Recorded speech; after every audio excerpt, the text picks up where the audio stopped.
New sponsor by Lords furniture জগতের এক উজ্জ্বল নাম। নিজেদের ঘরকে সুন্দর আসবাব দিয়ে সাজাতে আজই আসুন আমাদের প্রতিষ্ঠানে।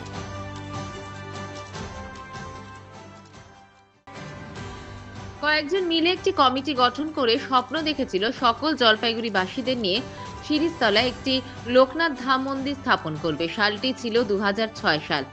জলপাইগুড়ি শহরের কিছু সহৃদয় ব্যক্তির অর্থানুকূল্যে আস্তে আস্তে গড়ে উঠতে থাকে উত্তরায়ণ বাবা লোকনাথ ধাম। অনেকটা কাজ এগিয়েও যায়। হঠাৎই মাঝপথে অর্থের অভাবে এই মন্দির নির্মাণের কাজ থমকে যায়। কাজ বন্ধ থাকে অনেক দিন। এরপর জলপাইগুড়ি সহ বিভিন্ন জায়গায় সহৃদয় লোকনাথ ভক্ত সাধারণ মানুষের সহযোগিতায় পুনরায় উত্তরায়ণ বাবা লোকনাথ ধামের নির্মাণ শুরু হয়, যা আজ সম্পূর্ণরূপে প্রস্তুত। তৈরি হয়েছে শ্বেত শুভ্র বিশালাকার সুদৃশ্য মন্দির, ভক্তদের বসার জায়গা, ফুল বাগান। প্রসঙ্গত বলে রাখা ভালো, এই উত্তরায়ণ বাবা লোকনাথ ধাম মন্দির প্রাঙ্গণে 2012 সালের মার্চ মাসে বাবা লোকনাথের পাদুকা বাংলাদেশের বারোদি ধাম থেকে পরিক্রমা করার পথে একদিনের জন্য প্রাঙ্গণে অবস্থান করে। এই উপলক্ষে একটি বিশাল উৎসবের আয়োজন করা হয়েছিল। উত্তরায়ণ বাবা লোকনাথ ধাম পূর্ণ মন্দির নির্মাণ, পাশাপাশি মন্দিরের উদ্বোধন উপলক্ষে আগামী 22 জানুয়ারি বিকেলে জলপাইগুড়ি সমাজপাড়ার করলাঘাট থেকে শিরিষতলা উত্তরায়ণ বাবা লোকনাথ ধাম পর্যন্ত আয়োজন করা হয়েছে বর্ণাঢ্য শোভাযাত্রা। পাশাপাশি 23 জানুয়ারি সকালে এই উত্তরায়ণ বাবা লোকনাথ ধাম মন্দিরে অনুষ্ঠিত হবে লোকনাথ ব্রহ্মচারী স্থায়ী পূর্ণাবয়ব মূর্তি প্রতিষ্ঠা, পূজা, যজ্ঞ, ভক্তদের প্রসাদ বিতরণ, সন্ধ্যায় সাংস্কৃতিক অনুষ্ঠান। উত্তরায়ণ বাবা লোকনাথ ধাম মন্দির কমিটির পক্ষ থেকে নতুন মন্দির উদ্বোধন, বর্ণাঢ্য শোভাযাত্রায় জলপাইগুড়ি শহর শহরতলি সকল মানুষের উপস্থিতি কামনা করা হচ্ছে।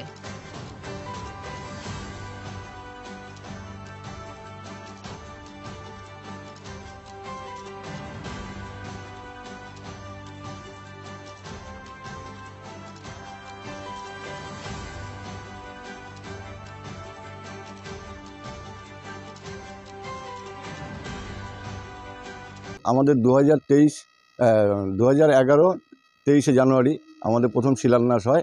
এই শিলান্যাস করেন হচ্ছে আমাদের শিলিগুড়ি দাগাপুর লোকনাথ মিশনের সেক্রেটারি শ্রী ছানা সাহা মহাশয়। আজকে উনি নাই, ঠিক আছে, সেটা আমাদের কাছে সবচেয়ে বড় একটা বেদনাদায়ক। তারপরের থেকে মন্দিরটা শুরু করে আমাদেরই জলপাইগুড়ির এক মাননীয় ব্যক্তি, তিনি শুরু করার পরে অর্ধসমাপ্ত হওয়ার পরে মন্দিরটা বিগত 9 বছর ধরে পড়েছিল এবং সেই সময় আমাদের মধ্যে অনেকেই আজকে নেই, তারা চলে গেছে। তারপরে যাই হোক, আমরা এই কয়েকজন মিলে একটা চিন্তাভাবনা করি যে আগামী দিন মন্দিরটা যাতে হয় সেই ব্যাপারে আমরা একটা নতুন কমিটি করে আবার শুরু করি এবং শুরু করার পরে আজকে বাবার কৃপায় এবং জনসাধারণের কৃপায় আজকে আমরা এই জায়গাটা এসে পৌঁছাতে পেরেছি। আপনারা সকলেই জানেন, আমরা আগস্ট মাসের 23 সালের আগস্ট মাসে আমরা একটা আবেদন রাখি জনসাধারণের কাছে যে মন্দিরটা অর্ধ হয়ে পড়ে আছে। তারপর আমরা সকলে মিলে সিদ্ধান্ত নিলাম যে আবেদন রেখে আমরা যাব, দাঁড়ে দাঁড়ে যাব। যাওয়ার পরে আজকে জলপাইগুড়ি শহরবাসী তথা এলাকার নাগরিকবৃন্দ বা বাইরেরও কিছু ভক্তের সহযোগিতায় আমরা মন্দিরটাকে সম্পন্ন করতে পেরেছি। আমরা 25 সালের 23 জানুয়ারি, 22 জানুয়ারি আমাদের উদ্বোধন মন্দির, আর 23 জানুয়ারি বাবার সংকল্প দিবস উপলক্ষে বাবার পূজা হবে।